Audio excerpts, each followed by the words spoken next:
Shri Krishna, Radhe Govind. Welcome back to Kanhamrit. तो आज की वीडियो में हम लोग बात करेंगे कि जब नवरात्रि में हम लोग कन्या पूजन करवाते हैं उस टाइम पर अगर किसी भी कारणवश हमें कन्याएं नहीं मिल पा रही है, क्योंकि आजकल काफी सारे पेरेंट्स भी ऐसे होते हैं जो अपनी बच्चियों को नहीं भेजते हैं, तो कोई भी कारण रहा हो, अगर आपको कन्याएं नहीं मिल रही है तो फिर आप कन्या पूजन कैसे करोगे? क्योंकि कहा गया है कि नवरात्रि में जब तक आप कन्या पूजन नहीं करवाते हो तब तक आपके नवरात्रि के व्रत, आपका अनुष्ठान, देवी की पूजा, ये सारी चीजें जो है वो आपकी पूर्ण नहीं मानी जाती है, आपकी नवरात्रि अपूर्ण ही मानी जाती है। पर अगर कन्याएं मिल ही नहीं रही है तो ऐसे में हम अपनी नवरात्रि व्रत को कैसे संपूर्ण करें?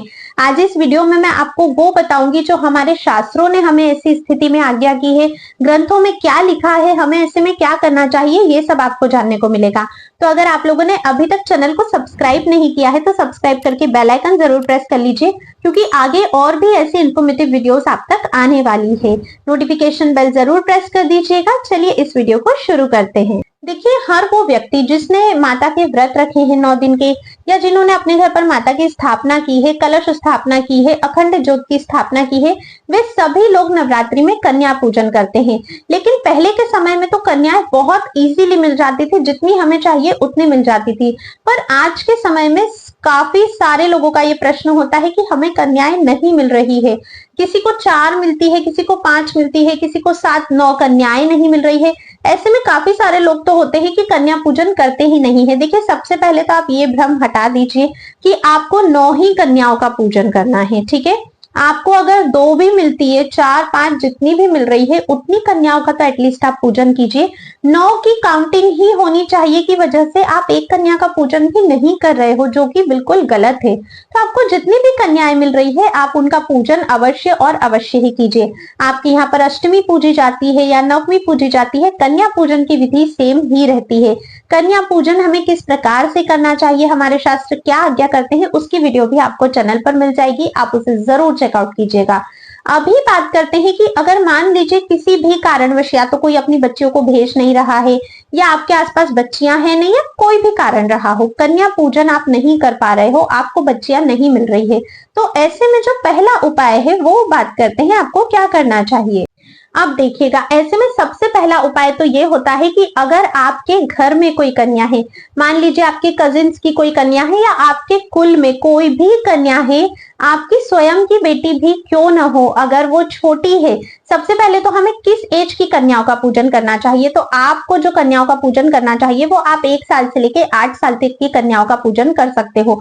तो इस एज में अगर आपके फैमिली में कोई कन्या है, आपकी स्वयं की बेटी भी है, क्योंकि स्वयं की बेटी के पैर पूजने में भी किसी प्रकार की कोई आपत्ति नहीं होनी चाहिए, वो भी माता रानी का ही स्वरूप है, तो आप उसी का पूजन कीजिए। अपने घर की लक्ष्मी का, अपने घर की बेटी का, अपने घर में जो माता रानी के रूप में विराजमान है, उसी का आप लोग पूजन कीजिए। अच्छा, कन्या पूजन कैसे करना है, पूरी विधि जो मैंने बताई है वो पहले देख लेना, उसके बाद ही आप लोग कन्या पूजन करना, ठीक है। तो सबसे पहला तो उपाय ये हो गया कि अपने घर की बेटी का ही आप लोग माता रानी का स्वरूप उसे मानकर पूरे विधि के साथ उस दिन उसका पूजन आप लोग कर सकते हो। अब मान लीजिए कि आपके घर में, आपके कुल में भी कोई बेटी नहीं है, आप नहीं पूजन कर पा रहे हो, तो फिर दूसरा उपाय आप क्या कर सकते हो? तो देखिए, दूसरा उपाय आप ये कर सकते हो कि जैसे हम लोग मंदिर दर्शन करने जाते हैं, मंदिर में काफी सारी छोटी छोटी बच्चियां हमें मिल जाती है, या फिर आपके आसपास कोई भी बस्ती एरिया होगा, कितने ही अच्छे कॉलोनी में आप क्यों ना रहते हो, पास में कोई ना कोई बस्ती एरिया जरूर होता है, वहां पर आपको कन्याएं मिल जाएगी, और वो जो कन्याएं हैं वो बहुत ज्यादा जरूरतमंद भी होती है, ठीक है। तो अगर बस्ती एरिया है, कोई स्कूल अगर आपको परमिशन देता है, तो वहां जाकर आप लोग क्या कीजिए, जो भी भोग प्रसाद आपने बनाया है उसके आप लोग फूड पैकेट्स तैयार कर लीजिए। मंदिर में जाते हैं तो मंदिर में आप बच्चियों को वो फूड पैकेट्स दे सकते हो, या फिर बस्ती एरिया में या जहां भी आपको बच्चियां मिल रही है आप उन्हें वो फूड पैकेट्स बांट सकते हो। नवरात्रि में हम बच्चियों को कुछ ना कुछ उपहार भी अवश्य ही देते, तो उपहार भी आप उन्हें अवश्य ही दीजिएगा, ठीक है, जहां भी आप लोग ये पैकेट्स बांट रहे हो। दूसरा उपाय आप ये कर सकते हो, अब मान लीजिए आपको इस तरह से भी नहीं हो पा रहा है, ऐसे भी आपको बच्चियां अवेलेबल नहीं है, तो फिर हम तीसरे उपाय पे चलते हैं। तीसरा उपाय आप ये कर सकते हो कि आप जितना भी अमाउंट, आपको जो भी भोजन वगैरह आपने बनाया था, जो आप बच्चियों को करवाने वाले थे, जो उपहार उनको देने वाले थे, उसका जितना भी अमाउंट होता है उतना अमाउंट आप निकाल के रख लीजिए। देवी माता की जहां भी आपने स्थापना की है उनके पास उस अमाउंट को रख लीजिए। देवी माता से प्रार्थना कीजिए, जो भी आपकी मजबूरी रही हो कि माँ इस कारण से मुझे कन्याएं अवेलेबल नहीं हो रही है, मैं नहीं प्रत्यक्ष रूप से कन्याओं को बुला पा रही हूँ, ऐसे में माँ ये दक्षिणा मैं आपके समक्ष रख रही हूँ और ये मैं जाकर या तो आप किसी मंदिर में डोनेट कर सकते हैं या फिर कहीं भी आपको कन्याएं मिलती है तो बराबर आप उसको भागों में 9 कन्याओं के हिसाब से बांटकर वो दक्षिणा आप कन्याओं को दे सकते हैं। ये आप तीसरा उपाय कर सकते हो। अब मान लीजिए ये भी नहीं आपसे हो रहा है, ये भी आप नहीं कर पाते हो, तो ऐसे में फिर एक और उपाय है। ऐसे में आप ये कर सकते हो कि आप लोग कच्चा सामान निकाल लीजिए। जैसे मान लीजिए आपको हलवा बनाना है तो हलवे में क्या क्या सामग्री लगती है, कच्ची निकाल ली, पूरी की सामग्री निकाल ली, चने की सामग्री निकाल ली, जो भी भोजन आप लोगों को बनाना था, ठीक है। देवी माता के पास रखिए, दक्षिणा रखिए, जो भी उपहार आपको बच्चियों को देने हैं सेम तरह से माता से प्रार्थना कीजिए और उसके बाद ये सामान आप बच्चियों के घर जाकर या तो दे सकते हो या फिर जहां भी आपको बेटियां मिल जाती है वहां पर जाकर, जब भी मिलती है, जरूरी नहीं है कि जिस दिन आपने कन्या पूजन किया है उसी दिन मिले, क्योंकि उस दिन आप सारी सामग्री माता को समर्पित कर चुके हो। उसके बाद फिर जब भी कन्याएं आपको मिलती है आप ये उन्हें सामान दे सकते हो। ये जो गिफ्ट है, ये जो उपहार आपने उनके लिए रखा था, आप ये उन्हें दे सकते हो, ठीक है। इतना हो गया। अब मान लीजिए ये भी हम लोग अगर नहीं कर सकते हैं तो एक और विधि मैं आपको बताती हूँ। अगर कुछ भी उपाय नहीं मिलता है, सब दूर आपने करके देख लिया पर कुछ भी आपको नहीं मिल रहा है, तो फिर उस केस में हमने हमारे घर में माता रानी को स्थापित किया है और कन्याओं को हम किनका स्वरूप मानकर पूछते हैं, देवी माता का ही स्वरूप मानकर पूछते हैं। तो जिस प्रकार से हम उन छोटी छोटी बच्चियों को माता के रूप में पूजा करते हैं, भोजन प्रसाद करवाते हैं, उसी प्रकार से आपको माता रानी को एक छोटी बालिका के रूप में उस दिन देखना है जो आपने अपने घर पे स्थापित किया है। माता रानी से प्रार्थना करनी है कि हे माता, मुझे कन्याएं नहीं मिल रही है और अब मैं बहुत ज्यादा हताश हो चुकी हूँ, सारी कोशिशें करने के बाद भी मैं प्रत्यक्ष रूप से कन्याओं को भोजन नहीं करवा रही हूँ, इसीलिए आज आपके ही स्वरूप में मैं आपको एक बालिका के स्वरूप में आग्रह करती हूँ कि आप पधारें और मेरे कन्या पूजन को सफल बनाए। जो भी भोग प्रसाद उपहार आपके पास है वो सब माता के पास रखिए, माता को समर्पित कीजिए, प्रेम पूर्वक माता से आग्रह कीजिए कि वो इसके आपका जो कन्या पूजन है इसको वो संपूर्ण करें और आपके इस कन्या पूजन को स्वीकार करें और वो सारी चीजें आपको माता को ही समर्पित कर देनी है, ठीक है। इस तरह से भी आप अपने कन्या पूजन को संपूर्ण कर सकते हो। तो ये 5 से 6 उपाय मैंने आपको बताए हैं कि अगर कन्याएं नहीं मिलती है तो आपको क्या करना है।